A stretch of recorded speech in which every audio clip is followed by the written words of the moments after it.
Chapter 9, Bag Full of Nothing. Today, we're each supposed to bring in something that represents us and tell the class about it. I thought of a few things I could bring, like a can full of dirt or a bag full of nothing. Mr. Daniels asks for volunteers to go first. Shock of the century when Shay raises her hand. She gets up there with a picture of her horse, Diamond. She goes on about how she loves him and goes riding several times a week, but it's a lot of work to take care of him. She shows us her riding helmet and a fancy riding jacket, too. I guess there really isn't anything that she doesn't have. Jessica brings a picture of Shay and talks about what good friends they are, which I think is funny because we're supposed to talk about ourselves. Oliver bounces to the front of the room. His feet are never on the floor at the same time. He takes out a light bulb. I am the giver of light. Really? Mr. Daniels asks. Well, my dad is. He sells lamps. And when I grow up, I'm going to be a salesman too. I'm going to sell hangers. Hangers? Mr. Daniels asks. Yeah, because I was thinking that it should be something that everyone has because you'd want to sell stuff that most people need because if you sold stuff that nobody wanted, then you wouldn't sell anything, right? And everybody needs hangers. Mr. Daniels smiles and puts his hand on Oliver's shoulder. Oliver, you are one clever boy. You know that? I haven't been in this school that long, but I'm going to guess that Oliver hasn't heard that said much. He falls into his chair, which tips back, but he grabs his desk, rights himself, and cheers for his own victory. Albert gets up next. As always, he wears the shirt with Flint on it and his bruises. He reaches into a brown paper lunch bag and pulls out a jar of clear liquid. He clears his throat. This is a mixture of 2 parts hydrogen and 1 part oxygen molecules. Will it explode? Yells Oliver. Albert does not answer. Instead, he unscrews the metal lid and drinks whatever it is. I'm silently freaked out, but Oliver goes nuts. He drank it! Did you see that? He drank molecules! Gross! It is merely water, Albert reports. While Mr. Daniels speaks to Albert, Shay whispers to Jessica, Water? Really? That's all he's got? Shay has gotten even better at being mean. Ever since Mr. Daniels kept her for recess for making fun of Oliver, she saves her comments for when Mr. Daniels is busy or talking to someone else. This water was taken from a giant underground lake that goes on for miles and miles, Albert announces. It's the same water that dinosaurs walked through 100 million years ago and the caveman drank.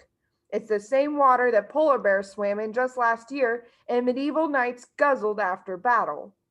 Oliver and most of the other boys stand, trying to get a better look. That's cool, Albert. Where did you get it? Max says. Jessica and Shay smile and lean forward to look at Max.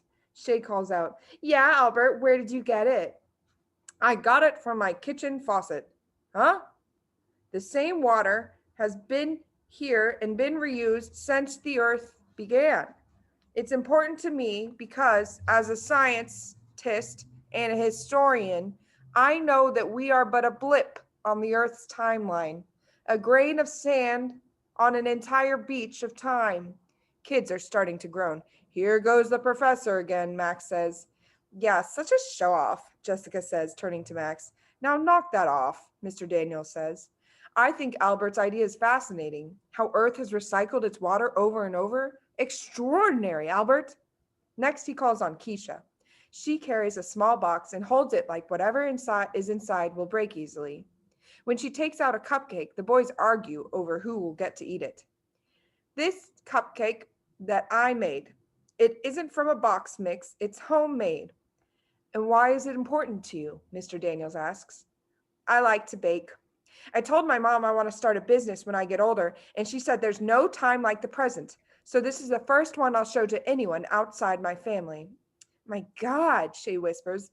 She acts like she's the first to make a cupcake. It's not even like decorated or anything. Shay, please keep your comments constructive, Mr. Daniels said.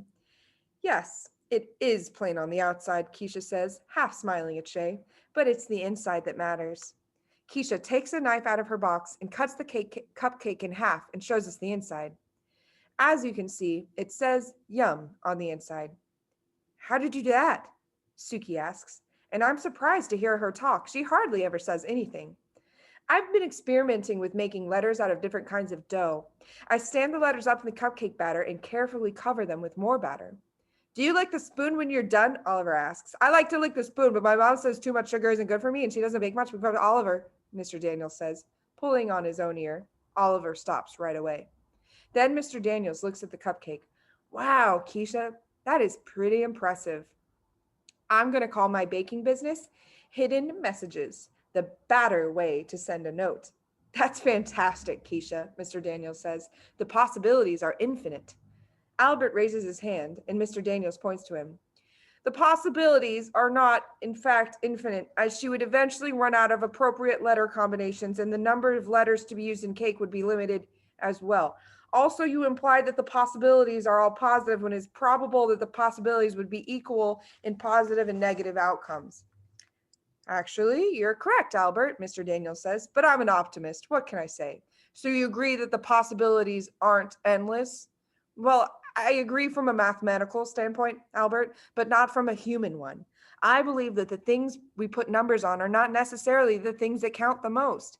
You can't measure the stuff that makes us human, like Keisha's creativity or how hard she'll work. Mr. Daniels shrugs. It's just an opinion. Well, it seems that the part that can be measured is most important, Albert says, because that's what can be proven.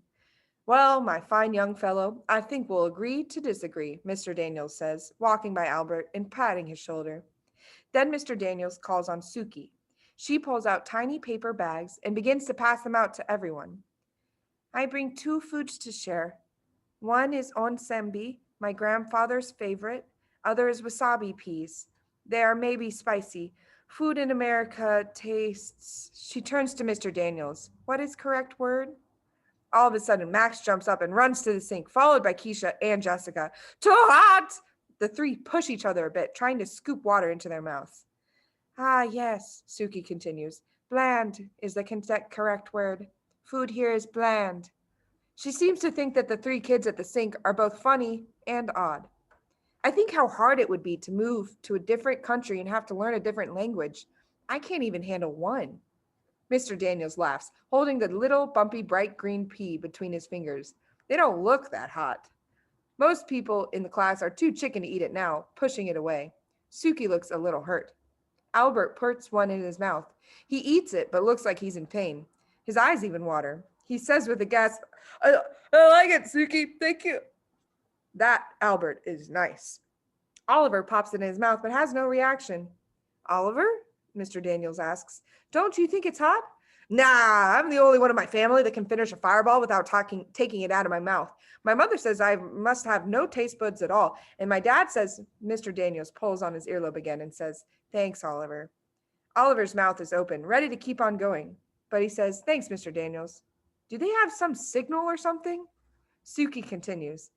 These foods mean much to me because I shared them with my grandfather. Many things about Japan I miss, but grandfather I most miss. Also, I miss wood carving with him. He make me wooden blocks and I carve gift for him and send.